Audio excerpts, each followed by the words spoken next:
Bonjour, nous allons traiter maintenant le troisième cas, à savoir le cas xi est inférieur à 1. Donc si xi est inférieur à 1, le delta est négatif, donc de l'équation caractéristique, donc dénominateur est égal à 0, et nous avons donc deux pôles complexes conjugués. Donc, conjugués, puisque les solutions d'une équation de second degré, c'est moins b plus ou moins racine de delta, et le plus ou moins est sur la partie imaginaire. Alors, étant donné que les pôles ne sont plus réels, nous ne pouvons plus mettre la fonction de transfert sous la forme de du produit de fonction de deux transferts, du produit de fonction de transfert du premier ordre. Alors, que faut-il faire? Tout simplement, il faut tout refaire. C'est-à-dire, on fait P égale J oméga, on remplace donc P égale J oméga dans la fonction de transfert, donc le K reste. Au dénominateur, nous avons 1.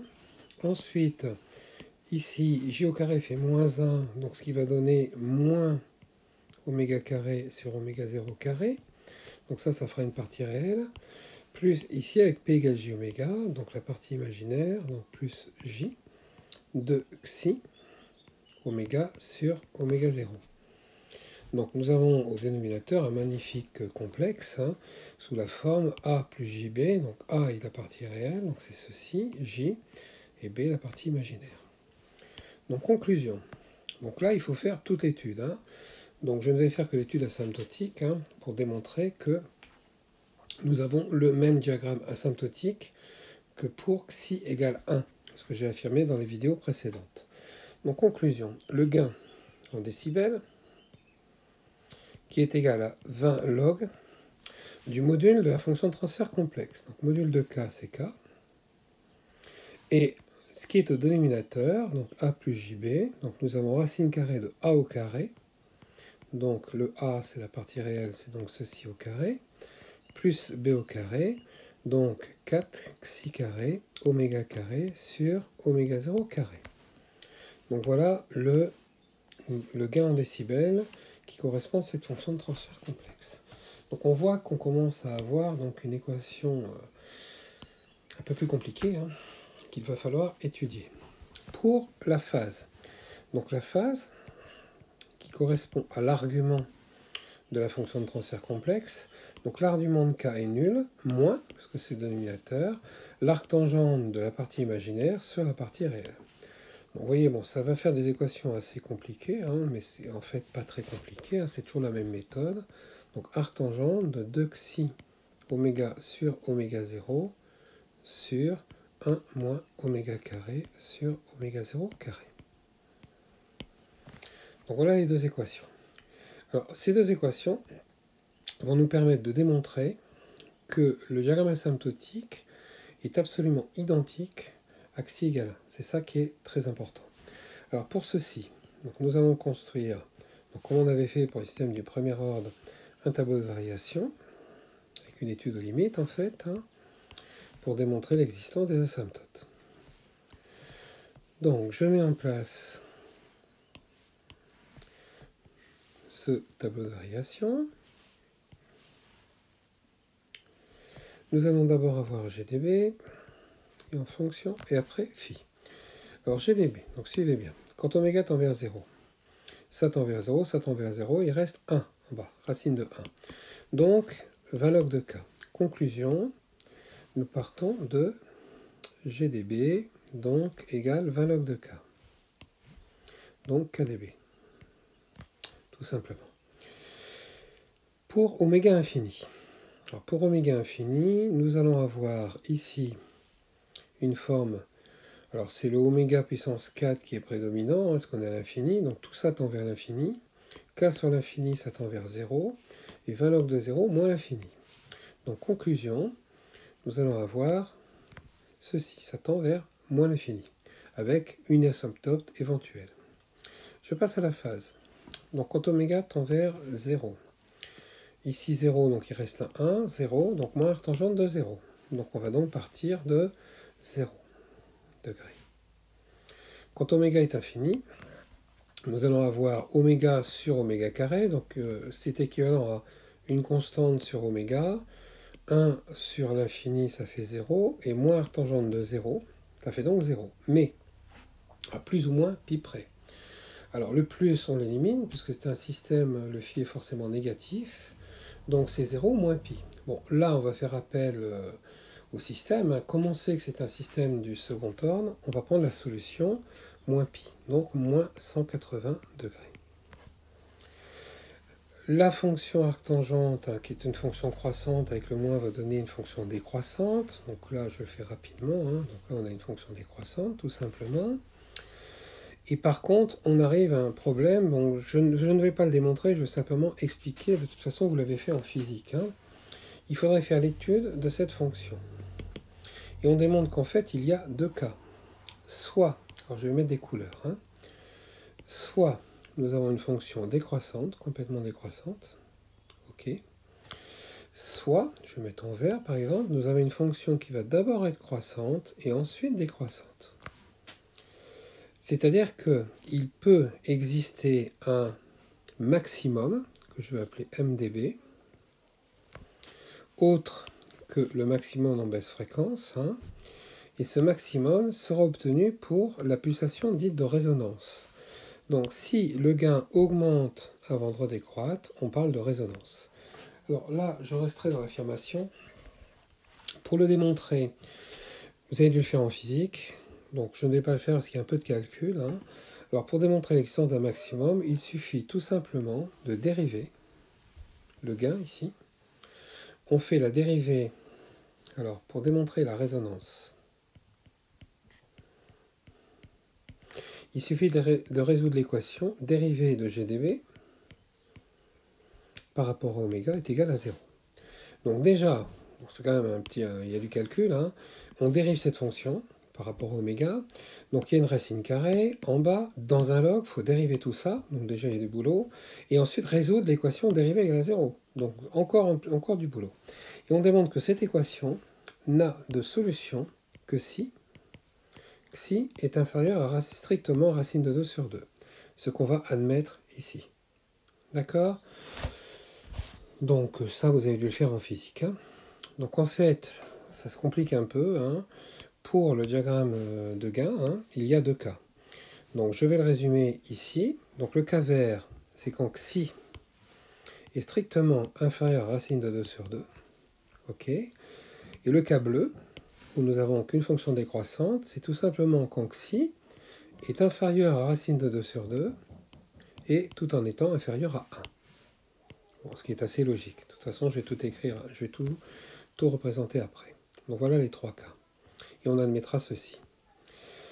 Alors, ce qui veut dire que j'ai gardé, pour gagner un peu de temps, j'ai gardé le diagramme de Bode pour le cas où xi est égal à 1. Donc, je vais l'écrire là, donc en noir. En noir, donc, c'est le cas où xi est égal à 1. Donc ça, c'est ce qu'on a vu dans la vidéo précédente. Pour ça, j'en ai pas besoin, je vais l'enlever.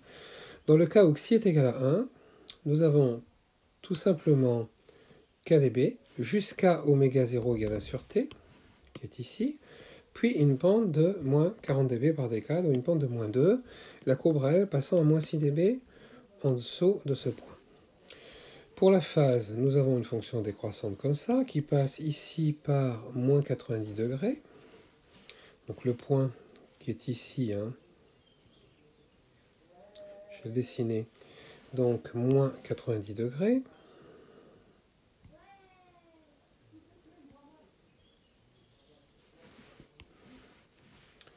Voilà, moins 90 degrés. Bon, je repars en fait du cas xi égale à 1.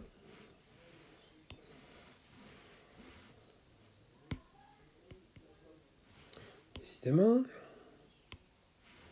Donc, moins 90 degrés.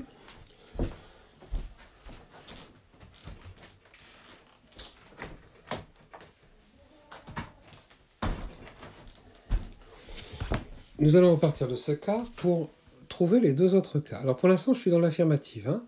Donc j'ai dit que, on regardera les preuves après. Alors, bon, ça je ne prouverai pas, je l'ai affirmé ici. Hein. Quand xi est inférieur à racine de 2 sur 2, on a un maximum. Quand xi est compris entre racine de 2 sur 2 et 1, donc on n'a pas de maximum. Conclusion. Si je trace maintenant les courbes ici. Si xi, je vais l'écrire ici, est inférieur strictement à 1, et tout en étant supérieur à racine de 2 sur 2, les courbes sont ici. C'est-à-dire qu'elles vont se rapprocher progressivement des asymptotes. Et quand xi égale racine de 2 sur 2, c'est collé aux asymptotes, ce qui est assez logique. D'accord? Alors que dans le cas de la résonance, donc dans le cas où xi est inférieur strictement à racine de 2 sur 2, vous allez avoir les courbes qui vont passer au-dessus. Et c'est ça qu'on appelle la résonance. Je vais m'appliquer un peu pour le dessiner, donc c'est au-dessus. Voilà. Et quand xi diminue, la résonance est de plus en plus grande. D'accord? Donc, en fait, ça va varier dans ce sens quand xi diminue. Voilà. Et si xi diminue trop, donc je vais prendre une autre couleur, par exemple le rouge, si xi égale 0, le maximum de résonance, donc qui est le maximum de ces courbes ici, va tout simplement être infini, ce qui est très logique. C'est-à-dire que la courbe va exploser hein, et le maximum va tendre vers l'infini. Donc ça, c'est une image qui est très simple à retenir. Hein. Donc en fait, hein, vous retenez bien, on part du diagramme de Bode pour xi égale 1, qui est celui-là, avec oméga 0 égale 1 sur t. Quand on passe en résonance, alors je vais mettre en bleu, il y a quand même une chose qui change. Hein. Quand on passe en résonance, le oméga 0, c'est oméga 0. Il n'y a plus de 1 sur t. Le 1 sur t, c'est uniquement quand xi égale 1. Vous vous souvenez, le pôle réel moins 1 sur t. Si on est en pôle complexe, il n'y a plus de 1 sur t. Mais on est quand même en oméga 0. Et après, c'est très simple. On diminue xi, ben on se rapproche du diagramme asymptotique. Et fatalement, à un moment donné, on passe au-dessus. Et on passe au-dessus quand on est strictement inférieur à racine de 2 sur 2. Et donc, nous allons avoir ce qu'on appelle une résonance. Hein. Donc si je prends celle-ci, vous allez avoir ici donc le maximum de résonance, ce que j'ai appelé dans le tableau de variation MdB. Et ici, nous avons la pulsation dite de résonance. Ok? Donc il me reste à démontrer l'asymptote. Alors, en ce qui concerne les asymptotes, bon, de toute façon, celle-ci est démontrée. Quand oméga tend vers 0, kdB. Donc, c'est l'asymptote qui est ici. Quand oméga tend vers 0, 0 degré. C'est donc l'asymptote qui est ici, qui reste valable. Quand oméga tend vers l'infini, nous avons moins 180 degrés. C'est donc l'asymptote qui est ici. Donc, le diagramme asymptotique reste le même. Alors, remarque, hein, pour la phase, je ne l'ai pas dessiné, mais c'est pareil. Hein. Plus vous diminuez psi, plus les courbes vont se rapprocher en fait du diagramme asymptotique. Hein. Et quand on a la résonance, elles vont se rapprocher encore de plus en plus. Hein. Et à la limite, quand xi égale 0, je ne dessine pas, ou si je vais le dessiner, quand xi égale 0, bah, la courbe va être comme ceci. C'est-à-dire que va être carrément collée aux asymptotes. Donc c'est exactement la même image, hein. C'est-à-dire qu'en fait, quand xi diminue, on tend vers le diagramme asymptotique. C'est ça que ça veut dire, ce qui vous donne une excellente image. Donc voilà, donc tout est démontré, sauf à l'infini. Donc c'est-à-dire cette droite ici. Donc pour le démontrer à l'infini, ben, il suffit tout simplement de dire qu'à l'infini, c'est ce qu'on avait fait pour un premier ordre, hein, de faire un équivalent à l'infini de la fonction GdB. Donc on prend tout simplement ceci. À l'infini, vous avez un oméga carré, mais ici, vous avez un oméga puissance 4. Conclusion, on néglige ça, on néglige le 1, et il reste uniquement oméga carré sur oméga 0 carré, puisque la racine carrée enlève le carré. Donc conclusion, GdB est équivalent à 20 log de k sur oméga carré sur oméga 0 carré. Donc à l'infini, nous avons la fonction 20 log de k sur oméga carré sur oméga 0 carré. Donc c'est-à-dire 20 log de k, ça c'est toujours pareil, c'est le KdB. Donc ça c'est le KdB. Moins 20 log de oméga carré sur oméga 0 carré. Donc si je ne tiens compte que de 20 log de oméga carré sur oméga 0 carré, c'est-à-dire j'enlève cette translation. C'est-à-dire que sur la courbe, j'enlève cette translation. Je vais juste démontrer que la droite passe ici, donc avec une pente de moins 2, d'accord, et donc passe par ce point. Alors c'est tout simple à faire, puisque ça, nous avons moins 20 log de oméga carré, moins ça fera plus 20 log de oméga 0 carré, et le moins 20 log d'oméga carré, c'est moins 40 log de oméga, plus la même chose. Donc ça démontre bien que c'est une pente de moins 2, d'accord. Et ensuite, on s'aperçoit qu'en fait, ceci est nul si ce qui est dans le log est égal à 1. Donc oméga est égal à oméga 0. Conclusion, c'est bien une droite de pente moins 2 qui passe par le point oméga égale oméga 0. Donc ce qui veut dire que c'est bien cette droite de pente moins 2 qui passe par oméga égale oméga 0, et ensuite je la translate de KdB, hein, et j'ai bien cette droite. Donc voilà qui est démontré. Pas de souci. Alors pour terminer, vous êtes quand même censé savoir, donc connaître ces deux valeurs ici. Donc ça, je vais l'affirmer, je n'ai pas fait la démonstration, hein. Donc en faisant la démonstration qui est ici, donc dérivée égale à 0, on démontrerait que le oméga r, donc vous êtes censé connaître cette formule par cœur, donc on démontrerait que le oméga r est égal à oméga 0 racine de 1 moins 2 xi carré. Alors subitement vous avez un 2 dans la racine carrée, parce que jusqu'à présent, hein, dans les études temporelles, on avait des pourcents, des 1% égale 100 fois l'exponentielle de moins pixi sur racine de 1 moins xi carré. Donc subitement apparaît un 2. Pourquoi est-ce qu'il apparaît un 2? Il faut avoir fait la démonstration qui est ici. Bon, c'est assez logique quand même, puisqu'on s'aperçoit qu'ici, cette racine n'existe bien que si xi est inférieur à racine de 2 sur 2. Et ensuite, le maximum en dB, qui correspond en fait à GdB de oméga r, c'est-à-dire qu'il suffit tout simplement de prendre ça et de le mettre dans cette équation. Comme ça, on va avoir la valeur ici. Alors, on démontre que, hein, bon, vous pouvez le faire si vous voulez, hein, il suffit de prendre ça et de le mettre dans cette équation. Hein. Donc moi, je vais vous donner le résultat directement. Hein. Donc on démontre que c'est égal à 20 log de k sur 2 xi racine de 1 moins xi carré. Alors vous voyez que subitement le 2 est sorti de la racine carrée, qu'il n'y a plus de 2 dans la racine. Bon, ça ne s'invente pas, hein. C'est tout simplement en mettant oméga r égale oméga 0 racine de 1 moins 2 xi carré dans cette équation. Bon, ce qui reste plausible, hein, puisque comme cette racine n'existe que si xi est strictement inférieur à 1, mais comme de toute façon xi est inférieur à racine de 2 sur 2, il n'y a pas de souci. Deuxième chose, on peut aussi parler de QdB, qui est en fait la même chose avec un 1. C'est-à-dire que si j'enlève le k, c'est-à-dire qu'à partir du moment où mdb est égal à 20 log de k plus 20 log de 1 sur 2 xi racine de xi racine de 1 moins xi carré.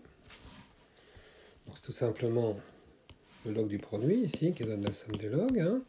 Ça veut dire que j'enlève le 20 log de k. Ce qui veut dire qu'en fait, ce qu'on appelle QdB, bon, ça s'appelle la surtension, donc c'est un terme d'électronique. Et en fait, si je redessine la courbe, vous avez ça, et après ça. D'accord?